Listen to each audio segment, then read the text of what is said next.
ये 4.11 आप तुम्हारे बुक में आर्टिकल नंबर है, जिसमें लिखा हुआ है resolution of a vector in two given direction. एक वेक्टर आर है, उसका अपन दो दिए गए वेक्टर ए और बी के डायरेक्शन में रिजॉल्व पार्ट निकालना है। तो हमको दो वेक्टर दिया हुआ है ए और बी, इन्हीं के डायरेक्शन में एक वेक्टर जो कि आर है। लेट ये वेक्टर आर ए और बी सब के सब कोप्लेनर हैं। कोप्लेनर मतलब सारे के सारे वेक्टर एक ही प्लेन में हैं। अब हमको ए ऐसा दिया हुआ है, देखो ए इस डायरेक्शन में दिया हुआ है, बी ऐसा इस डायरेक्शन में दिया हुआ है, और एक वेक्टर आर है। ठीक है, वेक्टर आर ऐसा कुछ वेक्टर है जिसको ए और बी के डायरेक्शन में इस वेक्टर आर का हमको कंपोनेंट निकालना है। तो देखो अपन क्या करेंगे, इस वेक्टर आर के डायरेक्शन में हम एक वेक्टर लेते हैं और वेक्टर बी के, और इस ढंग से अरेंज करते हैं कि पहले वेक्टर ए का जो टर्मिनल पॉइंट है वो बी का इनिशियल पॉइंट हो ऐसा। और मान लो ये वेक्टर हमको इतना ही दिया है, ये उससे कुछ बड़ा है, तो मान लो कि ये लेमडा ए के बराबर है, इससे लेमडा टाइम है कुछ, इसमें किसी भी नंबर से मल्टीप्लाई करेंगे तो ये वेक्टर हमको मिल जाएगा। क्यों? क्योंकि दोनों का डायरेक्शन सेम है। और बी, ये बी के डायरेक्शन में है, ये बी वेक्टर भी इतना दिया हुआ है, तो ए से बी तक का मान लो बी के डायरेक्शन में है और उससे कुछ बड़ा है, तो हम इसमें म्यू या किसी न किसी संख्या से मल्टीप्लाई करके इस वेक्टर बी को हम फाइंड कर सकते हैं। तो मान लो ये म्यू बी है और आर ऐसा है जो इनिशियल पॉइंट ओ से वेक्टर बी के टर्मिनल पॉइंट बी तक है ऐसा। तब हम इसको क्या लिख सकते हैं, vector R equal lambda vector A plus mu vector B. यहाँ पे लेमडा ए म्यू बी जो है आर का ए और बी के डायरेक्शन में कंपोनेंट है। लेमडा ए वेक्टर आर का ए के डायरेक्शन में कंपोनेंट हुआ और म्यू बी वेक्टर आर का बी के डायरेक्शन में कंपोनेंट हुआ। बस इतना ही दिया हुआ है इसमें। दो वेक्टर हमको सेपरेट दिया हुआ था, तो हम क्या किए, वेक्टर ए के पैरेलल एक ओ ए ट्रेस किए, वेक्टर बी के पैरेलल ए बी ट्रेस किए। अब ये वेक्टर ए से समथिंग मान लो कुछ ज़्यादा है, कुछ बड़ा है, या लेमडा टाइम है, कुछ ना कुछ तो होगा, कुछ कम कुछ ज़्यादा। तो मान लो लेमडा टाइम है तो लेमडा ए लिख दिया, ये कोई ना कोई संख्या से बी से इंटू करेंगे तो ए बी मिलेगा, तो एम यू बी हो गया। और आर ऐसा है कि ओ ए का इनिशियल पॉइंट ओ और ए बी का टर्मिनल पॉइंट बी से जा रहा है, तो इस कंडीशन में R equal lambda A plus mu B होगा। बी वेक्टर है तो ये लेमडा ए और म्यू बी जो है आर का वेक्टर ए और बी के डायरेक्शन में कंपोनेंट होगा। बस इतना ही बताया है उसमें। और ये भी बताया है कि ये यूनिक होता है, तो तुम मान लेना कि यूनिक नहीं है। मान लो हमको प्रूफ करना होगा कि ये यूनिक होता है, मतलब एक वेक्टर आर का दो ए और बी के डायरेक्शन में कंपोनेंट यूनिक होता है, अपने तरह का एक ही होता है। तो ये मान लो प्रूफ करने को बोलेगा तो तुम क्या करोगे, मान लेना कि ये यूनिक नहीं होता है।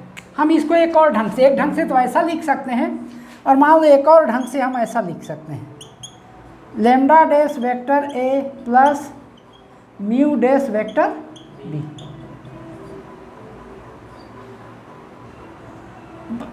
ये कॉन्ट्रडिक्शन मेथड कहते हैं इसको।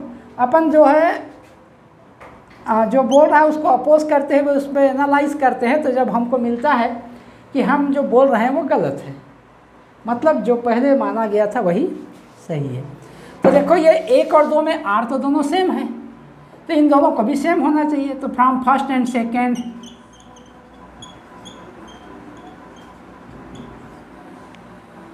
Lambda A plus mu B equal lambda dash A plus mu dash B. इसको ट्रांसपोज करके ए वाले को एक जगह लिख दो तो हमको क्या मिलेगा, lambda minus lambda dash vector ए मिलेगा ना, इतना माइनस इतना प्लस इतना माइनस इतना, तो ये हो जाएगा mu minus mu dash into B equal 0 हो जाएगा, क्योंकि इधर ट्रांसपोज करके ले आए हैं। अब देखो दो वेक्टर का सम 0 कब होगा, या तो वे दोनों वेक्टर इक्वल और अपोजिट हो, तो यहाँ इक्वल और अपोजिट तो है नहीं, तो ये 0 तभी होगा जब उनका जो मल्टीप्लिकेशन है, मैंने कोफिशिएंट है, वो 0 हो। This is possible only when lambda minus lambda dash equal 0 and mu minus mu dash equal 0।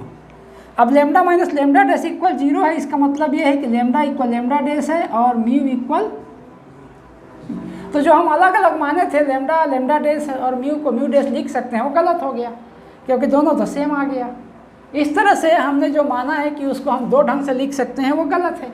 अर्थात किसी भी वेक्टर आर के कंपोनेंट को हम यूनिक ढंग से यूनिक रूप से दिए गए वेक्टर के डायरेक्शन में कंपोनेंट निकाल सकते हैं।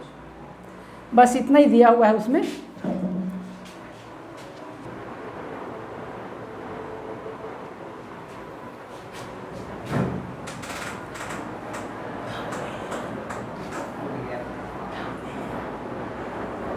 वो देख क्या हो रहा है उधर।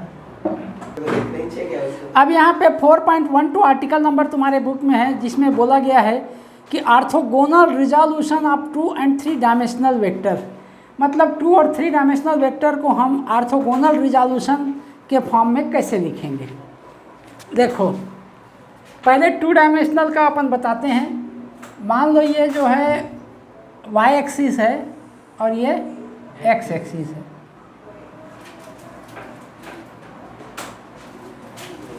एलॉन्ग x एक्सिस, वो x एक्सिस के डायरेक्शन में यूनिट वेक्टर मान लो i है और y एक्सिस के डायरेक्शन में यूनिट वेक्टर मान लो j है। ठीक, अब मान लो कोई भी पॉइंट ये P है जिसका कोऑर्डिनेट x और y है, और ये OP जो है वो वेक्टर r है। ठीक, अब एक कोऑर्डिनेट का मतलब तो तुम जानते होगे कि x कोऑर्डिनेट इसमें से ऐसे परपेंडिकुलर ड्रा करो तो यहाँ से यहाँ तक x होगा और यहाँ से यहाँ तक y होगा। अब देखो ये यूनिट वेक्टर i है, मतलब इस यूनिट वेक्टर i का मतलब है कि इस डायरेक्शन में एक वेक्टर i है जिसका मैग्नीट्यूड 1 होता है। तो हमको x मैग्नीट्यूड का वेक्टर निकालना है तो क्या करेंगे, x यहाँ से यहाँ तक क्या हो जाएगा, x इंटू आई हो जाएगा। भाई i क्या है, यूनिट मैग्नीट्यूड वाला वेक्टर है, और x के डायरेक्शन में x मैग्नीट्यूड वाला वेक्टर निकालना है तो उस यूनिट वेक्टर में उसके मैग्नीट्यूड से इंटू कर देंगे। तो i x मतलब x i हो जाएगा। ये o से मान लो a है और ये p है, o से a तक वेक्टर फॉर्म में x i हो जाएगा और a से p तक वेक्टर फॉर्म में y j हो जाएगा, j y j। ठीक है ना। अब ट्रायंगुलर एडिशन ला जो है वेक्टर का, उसमें क्या पढ़ते हैं कि OA प्लस AP बराबर OP, ऐसा पढ़ते हैं ना, इतना प्लस इतना बराबर इतना होता है। ठीक है, तो according to triangular addition law of vector, vector R equal हो जाएगा OA प्लस AP, मगर OA क्या है XI और AP क्या है YJ। तो इस तरह से 2 डायमेंशनल कोऑर्डिनेट ज्योमेट्री में या 2 डायमेंशनल में या प्लेन यदि दो वेक्टर एक ही प्लेन में हैं तो उनको हम कंपोनेंट के फॉर्म में r को x एक्सिस और y एक्सिस के डायरेक्शन में कंपोनेंट के फॉर्म में xi प्लस yj के फॉर्म में लिख सकते हैं। Yes, sir. ये 2D का हुआ। अब यही यदि मान लो 3D होता तो कैसे करते। मान लो कि इसमें 3D डायग्राम बनाना थोड़ा तकलीफ दे रहता है। तुम ऐसा समझो, डायग्राम बनाने की कोशिश करते हैं, मान लो 3D डायग्राम हो गए। Yes, sir. Yes, sir.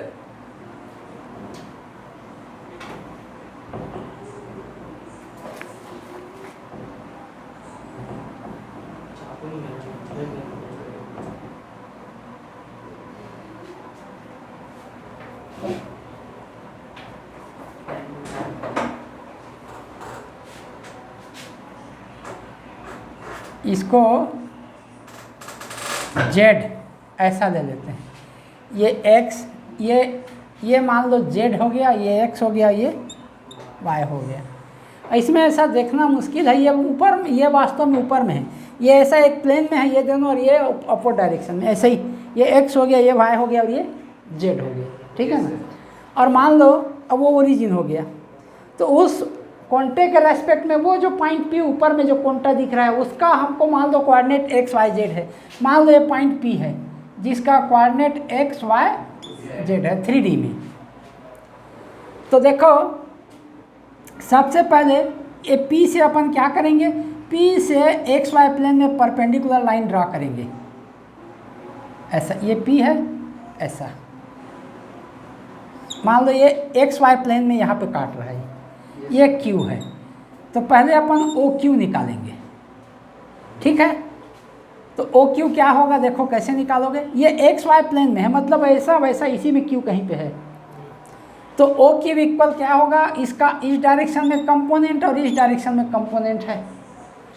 तो देखो मान लो OQ का इस डायरेक्शन में कंपोनेंट क्या होगा, यहाँ से यहाँ तक का दे, एक्स एक्सिस पे अपन क्या करते हैं मालूम, उस पॉइंट से एक्स एक्सिस पे परपेंडिकुलर ड्रा करेंगे तो जितना पार्ट कटेगा वो एक्स होगा, वाई एक्सिस पे परपेंडिकुलर ड्रा करेंगे ऐसा तो जितना पार्ट कटेगा वो वाई होगा, और जेड एक्सिस पे जेड एक्स वहाँ से जेड एक्सिस के डायरेक्शन में परपेंडिकुलर ड्रा करेंगे तो जो पार्ट कटेगा वो जेड होगा।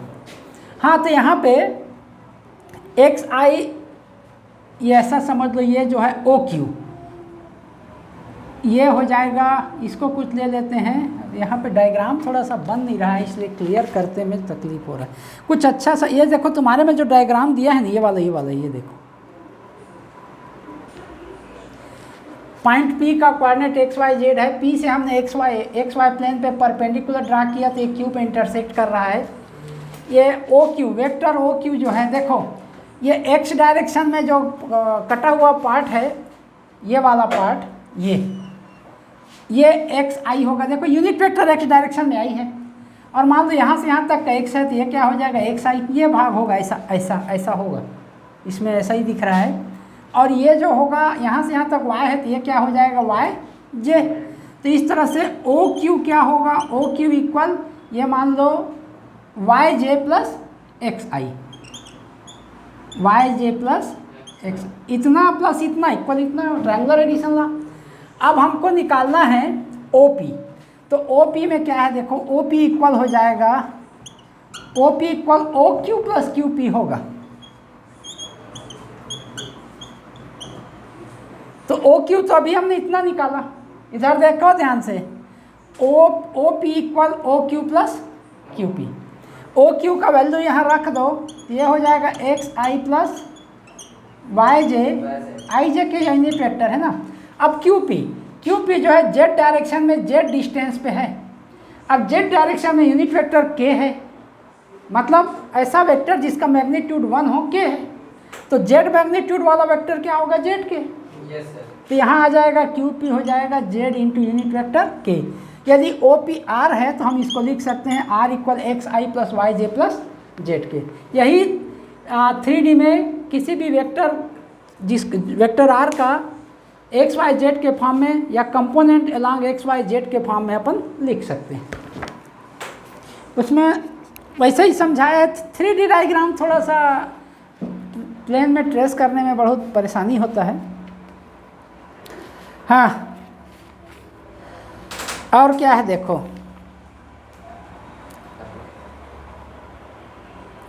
अब किसी भी वेक्टर के डायरेक्शन में मान लो यूनिट वेक्टर निकालना है तो क्या करते हैं, उस वेक्टर का मैग्नीट्यूड निकालते हैं और उस वेक्टर को उससे डिवाइड कर देते हैं। मान लो अच्छा इसी का मैग्नीट्यूड कैसे निकालोगे, देखो रिजल्टेंट यह तो वेक्टर फॉर्म में है। सबसे पहले हमको इसका रिजल्टेंट निकालना है। ये 90 एंगल है, यहाँ पे ये y है लेंथ और ये x है। तो पाइथागोरस थ्योरम से OQ क्या हो जाएगा, OQ equal root of Y square plus X square. ये ऐसा है ना प्लेन में है, दोनों एक प्लेन में है, ऐसा एक प्लेन में है। तो ये हो जाएगा X square plus Y square, ये OQ का लेंथ होगा। अब OP निकालना है तो ये राइट एंगल है ना, ये ऐसा एक्स वाई प्लेन में परपेंडिकुलर ड्रा की है ऐसा। तो ये हमको मिल गया OQ।